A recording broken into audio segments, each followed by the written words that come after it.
ಇವತ್ತು ನಾನು ದೂರು ಕೊಡುವಂಥ ವಿಚಾರದಲ್ಲಿ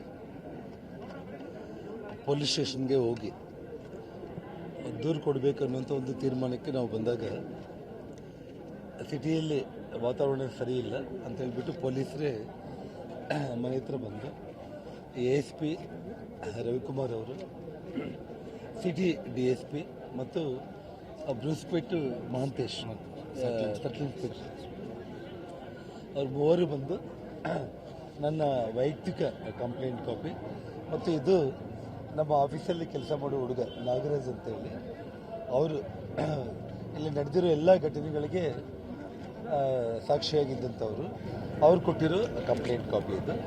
ಇದನ್ನು ರಿಸೀವ್ ಮಾಡ್ಕೊಂಡಿದ್ದಾರೆ. ನಾಗರಾಜ್ ಸ್ಟೇಷನ್ಗೆ ಹೋಗಿ ಅಲ್ಲೇ ಸೈನ್ ಮಾಡಿ ಕಾಪಿಗಳನ್ನೆಲ್ಲ ಕೊಟ್ಟು ಎರಡು ದೂರು ಒಂದು ದೂರಿನಲ್ಲಿ ಏನು ಉಲ್ಲೇಖ ಮಾಡಿದ್ರು? ಯಾರ್ಯಾರು ದೂರಲ್ಲಿ ನನ್ನ ಪ್ರಾಣದ ಮೇಲೆ, ಇವತ್ತು ನನ್ನ ಮೇಲೆ ವೈಯಕ್ತಿಕವಾಗಿ ಹಲ್ಲೆ ಮಾಡೋದ್ರಿಂದ ಕಂಪ್ಲೀಟ್ ಒಂದು ಹತ್ಯೆ ಯತ್ನದ ರೀತಿಯಲ್ಲಿ ದೊಡ್ಡ ಪ್ರಮಾಣದಲ್ಲಿ ಗುಂಡಾರಿಸಿರುವಂಥದ್ದು ಮತ್ತು ನಿನ್ನೆ ಒಂದು ಗುಂಡು, ಇವತ್ತು ಇನ್ನೊಂದು ಗುಂಡು ಸಿಕ್ಕಿದೆ, ಇನ್ನೂ ಹುಡುಕ್ತಾ ಇದ್ದಾರೆ. ಸುಮಾರು 7-8 ಬಾರಿ ಫೈರಿಂಗ್ ಆಗಿರುವಂಥದ್ದು. ಅದು ನಾನು ವೈಯಕ್ತಿಕವಾಗಿ ಕೊಟ್ಟಿರುವಂಥ ಒಂದು ರಾಜ್ಯ ಸರ್ಕಾರದ ಒಂದು ವಿಷಯದಲ್ಲಿ ಸಬ್ ಇನ್ಸ್ಪೆಕ್ಟರ್ಗೆ ಏನೇನು ನಡೆದಿದೆ ನಾನು ಇಲ್ಲಿ ಬಂದಾಗ ಅದು ನಾನು ಕಂಪ್ಲೇಂಟ್ ಕೊಟ್ಟಿದ್ದೀನಿ. ಮತ್ತು ಮಧ್ಯಾಹ್ನ 2 ಗಂಟೆಯಿಂದ ಅವ್ರು ಬ್ಯಾನರ್ ಹಾಕಲಿಕ್ಕೆ ಬಂದಾಗ ಪೊಲೀಸವರು ಇಲ್ಲಿ ಬಂದು ಅದನ್ನು ತೆರವುಗೊಳಿಸಿ ಅವ್ರನ್ನ ವಾಪಸ್ ಕಳಿಸಿದ ಮೇಲೆ ಕೂಡ ಮತ್ತೆ ಸಂಜೆ ಬಂದ ಮೇಲೆ ಆಗಿರೋ ಎಲ್ಲ ಘಟನೆಗಳ ಬಗ್ಗೆ ಒಂದು ನಾಗರಾಜ್ ಅನ್ನೋರು ಒಂದು ಕಂಪ್ಲೇಂಟ್ ಕೊಟ್ಟಿದ್ದಾರೆ. 2 ಕಂಪ್ಲೇಂಟ್. ದೂರಲ್ಲಿ ಯಾರ ವಿರುದ್ಧ ಇಲ್ಲ ಕಂಪ್ಲೇಂಟ್ ನಾರಾ ಭರತ್ ರೆಡ್ಡಿ ಮತ್ತು ನಿಮಗೆ ಓದಿ ಹೇಳ್ಬಿಡ್ತೀನಿ ನಾನು. ಕೊಲೆ ಯತ್ನ ಅಂತ ಕೊಟ್ಟಿದ್ದೀರಿ ಸರ್? ಹೌದು ಹೌದು.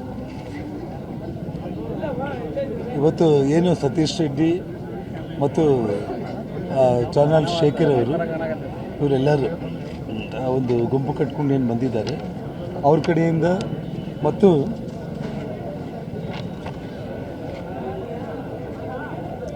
ಈ ಜಾತಿನಿಂದನೇ ಕೊಲೆ ಯತ್ನ ಮತ್ತು ಈ ಒಂದು ವಿಚಾರದಲ್ಲಿ ನಾರಾ ಭರತ್ ರೆಡ್ಡಿ, ನಾರಾ ಸೂರ್ಯನಾರಾಯಣ ರೆಡ್ಡಿ, ನಾರಾ ಪ್ರತಾಪ್ ರೆಡ್ಡಿ ಮತ್ತು ಅವರ ಎಂಟೈರ್ ಟೀಮನ್ನು ಅವರು ಪ್ರಚೋದನೆ ಮಾಡಿ ಕಳಿಸಿರುವಂಥ ಉಳಿದಿರುವಂಥ ಸತೀಶ್ ರೆಡ್ಡಿ, ಚಾನಲ್ ಶೇಖರ್ ಮತ್ತು ಸುಮಾರು ಒಂದು 15-16 ಮಂದಿ ಅವರೆಲ್ಲರ ಹೆಸರುಗಳನ್ನು ನಾವು ಬರೆದು ಕಂಪ್ಲೇಂಟ್.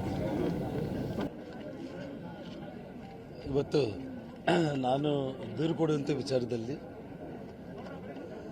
ಪೊಲೀಸ್ ಸ್ಟೇಷನ್ಗೆ ಹೋಗಿ ದೂರು ಕೊಡಬೇಕು ಅನ್ನುವಂಥ ಒಂದು ತೀರ್ಮಾನಕ್ಕೆ ನಾವು ಬಂದಾಗ ಸಿಟಿಯಲ್ಲಿ ವಾತಾವರಣ ಸರಿ ಇಲ್ಲ ಅಂತ ಹೇಳ್ಬಿಟ್ಟು ಪೊಲೀಸರೇ ಮನೆ ಹತ್ರ ಬಂದು ASP ರವಿಕುಮಾರ್ ಅವರು, ಸಿಟಿ DSP ಮತ್ತು